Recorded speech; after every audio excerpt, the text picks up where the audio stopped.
Hello, and welcome to Schmidy's Guide to E5 Dungeons in Secret World Legends. In this guide, we'll be going through the Polaris, which is the first dungeon in the game.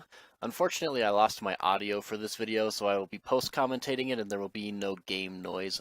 But the first thing I'm really doing here is I'm sort of just giving you a crash course on what's going on. I have a mod called Boo Bars. It's going to show your cast bars for the enemies right in that area that I'm circling right here.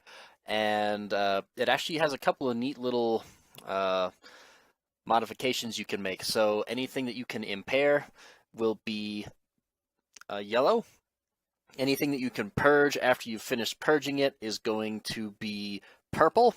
And anything that is grayed out means that you can't impair it or purge it. You just sort of have to deal with the mechanic, whether that be by line of sighting it or by all clumping together or all splitting apart or just not standing in the stupid, whatever the cast requires you to do. So we're waiting for people to come here. I'm showing you that we are actually taking my people who have really good gear and we're going to be making them have heal rating, and the people who have like legitimate E5, E6 gear, I'm just going to let them keep what they've got. So Rose and Kaylee are going to have 100% healing so that we actually have appropriate DPS, maybe a little bit above what you can expect from an average E5 group if everybody is doing the expected value damage for the dungeon. And that's going to help you to see the kind of tempo you can expect out of a good group, how often you're going to have to deal with certain casts and whatnot. So a couple of things about this guide. First is obviously this is from the perspective of the tank, but it's going to be for everybody. I'm going to give you hints and tips and tricks regardless of whether you're a healer or a DPS. I just do it from the perspective of the tank because the tank needs to know the most things. And we're also going to be wiping a couple of times, and I actually think that's really important. That's intentional. It's not going to bring the video to a crazy amount because I'm not going to have the wipes be detrimental wipes, but it's really important. If you already have the gear and the build, which I have from my previous guides, the next most important thing is just experience and heads-up play. And one of the most common occurrences you're going to have that requires that is wipes. You're going to need to know what happened, why it happened, and how you should fix it. And if you can do those things, then you're going to go far. You're going to do really well. And if you can't, then you're going to wind up getting stuck on like the same boss every single time and you'll never learn the fight. And that's really just disappointing. So when you wipe, it's really important to know how to deal with that. So now that Kaylee is here, we're going to get started here. And I'm just going to be teaching you a lot about the game's mechanics in general and obviously these dungeons in particular. One of the neat things is I used my active dodge there. That active dodge can go through enemies. So normally enemies will body block you. You can't walk through an enemy. But if you use your dodge roll, it'll actually allow you to go through an enemy, and that can be useful at times. So that's a neat little thing. Then I'm just going to be getting set up here, going and beating up these trash mobs, and we'll get into the actual bosses in Polaris. So now that we've got everything set up, I'm just going to go run in here. I think I'm going to show you, that I've got appropriate level gear here so that everybody knows like I have, about the amount of HP and protection you can expect out of E5, and everybody else has got about the amount of damage that you can expect. So this is a legitimate E5 run, even though I'm running with really strong players. So we have our trash mobs here. While everybody sort of gets set, we're just going to deal with them real quick. And then you'll notice that I'm just pressing 1, basically. Everything's staying on me, and I've got full rage, which will be really nice running into the first fight. I would suggest doing that not only as a tank, but also as the DPS, because that's a lot of free damage, as long as you're not bursting so high that the tank can't hold aggro on you. So we're going to start off here with Hoggbe Charlie. He's got a couple of casts. Charge Attack is just a giant hit that you can impair. He's got Deep Calling, which you can do a neat little trick on, even though it is a gray skill. So he's going to start off with Charge Attack, and we're just going to impair that with Eruption here, which stops him from using it. He's going to use Deep Calling, which makes little exploding things happen everywhere if you let it happen. But he actually roots himself in place, so you can, quote-unquote, line of sight that skill just by standing behind him, because he loses line of sight to you. Normally, you'd have to like stand behind a rock like that one you can see over to the right in order to line of sight it. You need some kind of physical object between you and the boss, but that just happens to work. And then finally, he's got a skill called Mjolnir's Echo, which is an aggro reset. You just have to impair that. With Charged Hack, however, you've got a couple of options. You can impair it, that's usually the most efficient answer, but the tank can also use their cooldown. You see Thick Skin with its passive. I have that on my bar. You can just use that to eat an attack, or you can actually dodge roll out of the way, which I will be showing you a little bit later. And I tried to run back behind him again to make it so that he doesn't cause a bunch of blue explosions to occur everywhere, because that usually winds up blowing up half of your group. Usually a wipe if you let Deep Calling go off. So, yeah, and I'm actually talking about how you can use Thick Skin and Eruption here to avoid getting charged hacked, which is really important. And then we're going to run up to the next fight here. I'm going to be pretty much using the same build, the build that I have in my tanking guide for the vast majority of this dungeon. It's really effective. You don't really need to change it too much. And on top of that, I'm also having Lucia use the exact healing build that I use in my guide for Fist Shotgun. So just sort of showing that in a practical setting, that actually works. It's just kind of nice to be able to show that the stuff that I am suggesting that you use actually works in practice and not just with my little theory craft. And this is how to do it. Running an actual dungeon with people who are geared appropriately for the dungeon, or at least as close as I can possibly get to it. So we wait for all our cooldowns to be off cooldown here. We blew up all those little pods so that they're not in our way. And yeah, just sort of showing you right there that he's using the Fist Shotgun build that I have, and he's got like E6 gear, really close to level appropriate gear for this. So we're running in. We have the Blarbane Sorceress.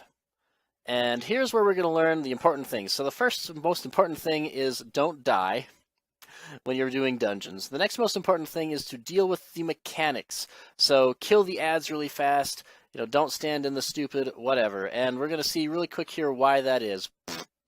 So that one was kill the ads really fast, right? We dealt with the mechanic fairly well, which is which was Death Squall. It's a little electric cloud that I'll explain a little bit more later. But you don't want to stand in that because it deals damage to you. But our DPS weren't on those ads super fast, and I didn't get to my cooldown in time. And so the ads just came over and destroyed me. Between both ads hitting me and the boss hitting me at the same time, I just went straight down to like 0 HP. And there wasn't really much anybody could do about it due to what happened. So it's really important, right? Don't die. Deal with the mechanics, fight the ads, then kill the boss. It will happen. So anyway, Death Squall is the little electric clouds here that make an obnoxious noise. It's a neat little thing that happens is she puts a cloud not only around herself, which I always knew, but she also puts one around her target, whatever the tank usually, and that cloud is going to appear wherever you were when the cast started. So you really want to just stand on the Sorceress at all times as the tank. It'll help a lot. So you can see here that I'm just standing there and waiting until she casts it, and then we're just going to sort of telegraph our way over this way. Everybody knows we're leaving and going this direction. And then obviously whenever she casts Tidewall, you can see that's a purple cast. It'll happen one more time here. We are going to purge that with Eruption once it has finished casting. And other than that, we're just picking up the ads with our little one-button ground pound. That's going to happen right here. Yep. And she's close enough to being done that we just sort of run out of the way of this Death Squall cloud, and we win. So you can pick up your stuff here and run down to the next fight, which is the Varangian. So he has Charged Hack again, which is that giant hit. You can avoid that by impairing it, getting out of the way with a dodge, or using your defensive cooldown.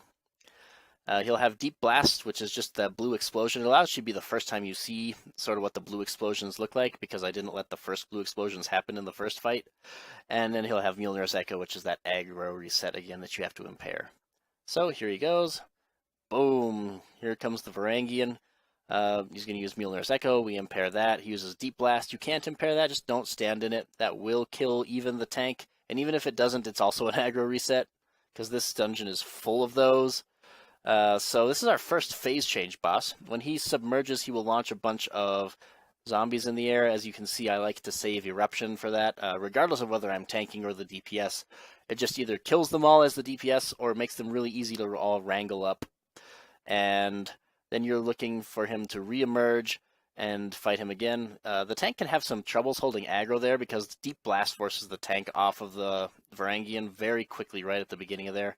And when he pops back up, that is also an aggro reset, because why not? So we're going to launch all of these zombies into the air again with our eruption. Helps everybody just blow them away real quick. And he actually does have a tell, which we're going to show you here for where he's going to show up. It's going to be a little ripple, and you can see right over there the ripples where he's going to appear. And that's how I know where he's going to show up. So he's got Mjolnir's Echo, he forces me off of him with Deep Blast, and here I'm actually going to show you how to range charge tack, just sort of the timing at which you need to back off of him so that he misses. Nobody impaired that or anything, I just wasn't in the way, because with charge tack, he always makes the swing when the cast bar ends. He doesn't like save it until he can hit you again. So if you're not in the way when the cast bar ends, he can't hit you. You just completely negate that skill. So at 50% HP, the Varangian runs over to the second area. He spawns a couple more zombies. Sometimes he's really close to this alcove, and he won't spawn the zombies because he's like way over here already. If that happens, I like to just sort of stay in that little cove until he has spawned them, so that you're not dealing with zombies and the boss at the same time. So everybody stands on this green crate, except for the tank. And the tank's going to stand in the water for a second to pick up aggro, and then he's going to try to drag him back. I finally successfully got him to go back there and stop casting stuff.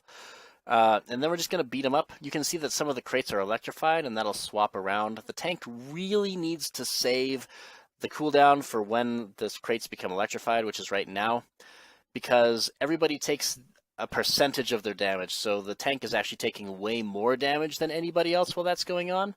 The healer needs to save a bunch of AoEs, like regeneration and invigorating wrath skills, because the healer needs to be able to keep everybody alive, and the tank needs to be able to stay alive with the same amount of healing that's keeping the DPS alive, even though the tank will be taking substantially more damage, because he's taking a higher percentage or a higher HP amount from the electrified crates, and he's getting hit by the boss.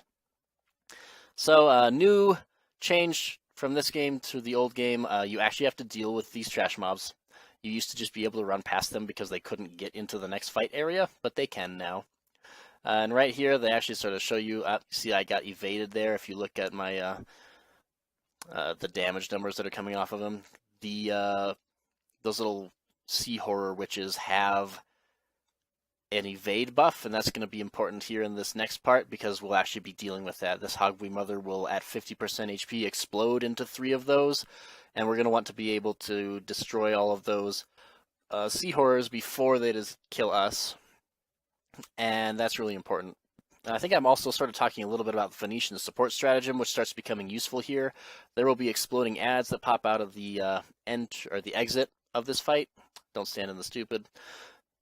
And you can actually just survive their attack, their explosion, by using the Phoenician support stratagem because it's partially a crowd control effect. So the Phoenician support stratagem makes you immune not only, cooldown, to the knockback from their explosion, but also makes you immune from the damage, which is hilarious.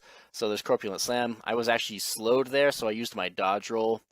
Those mobs that explode will also sort of snare you so that they can explode on you more easily. You can use your dodge roll to get out a Corpulent Slam if that happens.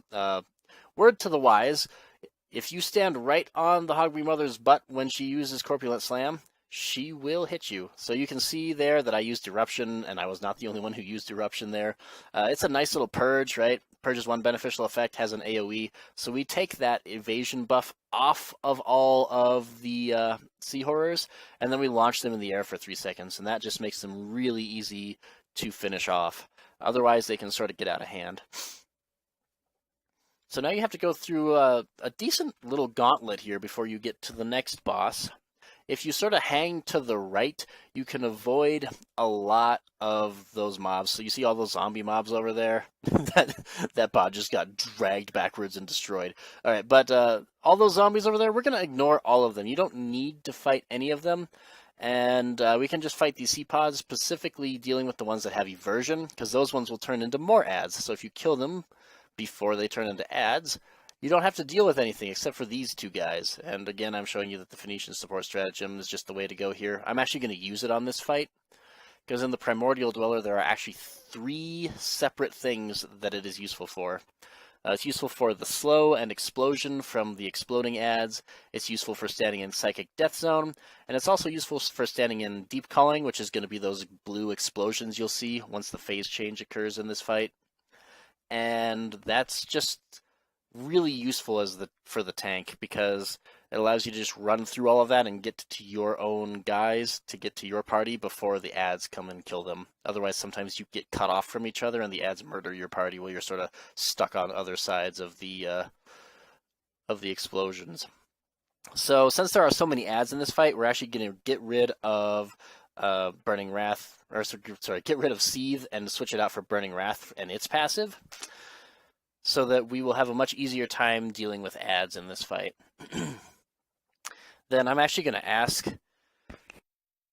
one of the people in my party to help out here, because there's so many things the tank has to deal with here. I really like the Phoenician support stratagem enough that I'm just going to ask if somebody else can catch either the Purge for Tidewall or one of the Impairs on Synapse Spasm, which is his version of a giant attack. It's a giant chain lightning, which is actually going to make it so that I run to the right on that little blue crate you can see over there, while everybody else is going to run to the left. Luchador is going to catch Synapse for me, and he knows this, but it may not be obviously apparent. I am going to catch the Impairs really late, and he is going to catch them really early. And what that's going to do is make it so that if he has his up, he's going to use his well before I'm even thinking about using mine during the cast. And if he doesn't have his Impair up, then I'm going to catch it at the end. So you see that he uses Tidewall. I'm going to obviously use my Eruption skill to purge that barrier off of him. And whew, do you see the damage he does? It's nuts. I'm actually going to show you how Phoenician works here. I'm just going to stand in Psychic Death Zone and take no damage. It's really cool. Then obviously Luchador uses his Impair there. That happened near the first half of the cast, which makes me not have to be concerned about whether or not I'm using my Impair to deal with Synapse Spasm. So here it happens again. Somebody impaired it again, so I'm not using my cooldown to just eat the hit. You can do that, or you can impair it. Those both work. So here's our phase change. He will use some fake Psychic Death Zones in E5 and higher, but he's going to use the real ones, and when he does, it spawns a bunch of scrubbing bubbles, and you're going to want your party to be able to blow those away. You'll see that I use Burning Wrath here to pick them up and to slow all of the exploding ads, which makes it really easy for my DPS to deal with them. The fact that it just leaves a high hate skill in the same spot for 5 seconds is incredibly powerful. I'm actually going to use one again here, just pick up all of these ads, and we almost died there. I'm going to use my cooldown here, as you can see, because it looks like I'm going to get hit by Synapse Spasm, and I'm also getting hit by ads, so that keeps me alive through all of that. And at 50% health, the Primordial Dweller will stop spawning the exploding ads, so these ones that you see right here are the last ones we're going to see. And finally, we're going to show you just one more phase change, and I'm going to talk a little bit more about Burning Wrath and the fact that this Primordial Dweller can kill you in one hit from full health. So that'll happen here in a second. One more Synapse Spasm first. Luchador is going to impair that for me. And here's a real one. I'm trying to grab a little bit of extra rage real quick so that I can just use Burning Wrath. So see, I picked up all of those guys, somebody helped me with an impair, and I have now picked up all the ads, right? I took a little bit of damage, nobody else took any damage. Super powerful. Then the next thing we're looking at here is that if he starts the fight with a Tidewall or whatever, then awesome. But if he starts it with an attack, look at the damage. I was at 200 HP before that snap heal from Luchador brought me up to 2,000. Right, he almost killed me in one hit, and he certainly could have. He low-rolled me there, which I'm grateful for. But he does so much damage. If you really need to make sure that you have your cooldown ready when that happens, when the phase change happens, because he loses all of his debuffs, and you've lost all of your buffs during that phase, so he can just kill you in one hit from full health as the tank, even if you're appropriately geared, which is nuts, but he is one of the bosses that can do that. If you don't have Pulverize up, he's just going to blow you away. If you do have Pulverize up, you should survive that. but man, it hurts. And then finally we're going up to our last boss here, another boss that can kill you in one hit, and also another boss that has a phase change where you lose all of your buffs and he loses all his debuffs during that time. So we're actually going to have 2 defensive cooldowns for this fight. I'm going to get rid of the Seethe passive again, or at this point in time it's Burning Wrath, but we're going to replace that with Twist of Fate and its passive, Backlash. The first thing I'm going to show you, and I'm going to totally fail here, is that I like to use the Manticore Agitator, because when he goes to his blue phase, it lasts about 40 seconds. You play hide and seek with the Ur-Draug. You know, it's hide and seek to the death, so don't get seen. But at the end of that, he also aggro resets, because why not? And sometimes he'll be very far away from you, and when that happens, he can choose a target at random. It's really nice to have a ranged ability to force aggro on him. I have a ranged taunt here. You'll see that I switch my build up, and when I do, I don't realize that I just switched back to my Mistress's Bashosin as the gadget. So I'm going to have to actually pick him up here normally, but I like to bring like either Evulsion or a Manticore Agitator, some kind of ranged aggro force to make it really easy to pick him back up. You'll notice that every time that I engage the Ur-Draug, I'm using one of these cooldowns right away until I have my Pulverize buff up, at which point in time I should be able to survive even his nastiest hits without dying in one hit. So right there, you see that I've got my barrier up, and we're fighting him against the wall here. He does obviously cleave, as, you know, the attack might suggest. Do not point him towards the party. He will, you know, do what it says on the label. And we're just sort of staying out of the way of that. And that's really easy. You just sort of like meander out of the way of that. And the reason that we are the ones up against the rock here is because he'll use a skill called Cosmic Gaze, and it blasts you backwards. And if you get hit by it as the tank, you can see I got launched backwards right there, and you're already against a wall, it doesn't send you anywhere. If you get hit by it and you aren't against a wall, it blows you halfway across the arena, and then chaos ensues and everyone dies. So make sure that you have your back against the wall as often as possible when you're fighting the Ur-Draug, and get yourself there as quickly as you can if you're not, because it's going to help. So Rending the Veil is the beginning of blue phase here, and this is Ur-Draug hide and seek. It is important to know a couple of words to the wise here. He can make a 180-degree turn instantaneously, so if you can see his butt, he can see you. Make sure that you're sort of staying right in the middle, or actually sort of leading him a little bit like I am right there, where like he could turn around, but who cares, right? He's still going to be line of sighted by you because you're just barely staying out of the way of him from the front side, and that's okay. Then he'll use Pulverize here. He's actually breaking these rock pillars during the blue phase. Important thing for that, actually, is that the tank can actually survive Ur-Draug hide and seek. So if you get seen, he will use Cosmic Sundering, which sort of roots you in place and blasts you backwards. The tank can use a cooldown and eat one of those. And if he comes over to your rock and starts to use Pulverize, you can jump out and be like, hey, look at me. He will actually hit you instead. He will interrupt his own attack on the rock to hit you instead. So you can see that I used the cooldown the second that we started on that phase change again, because otherwise he would have killed me in one hit. I wasn't able to get him to my back to a wall right away, but I used a couple of attacks to gain some aggro to make sure that my group didn't just pull it off of me really easily, and then I dove over to the rock, so when he used Cosmic Gaze, my back was again against a wall. And we're just going to keep doing this until he goes to the center. New little trick here. So obviously you need to have one of these rocks. You need to line of sight this. It is Extinction. If you are not line of sighting it, it does what it says on the label.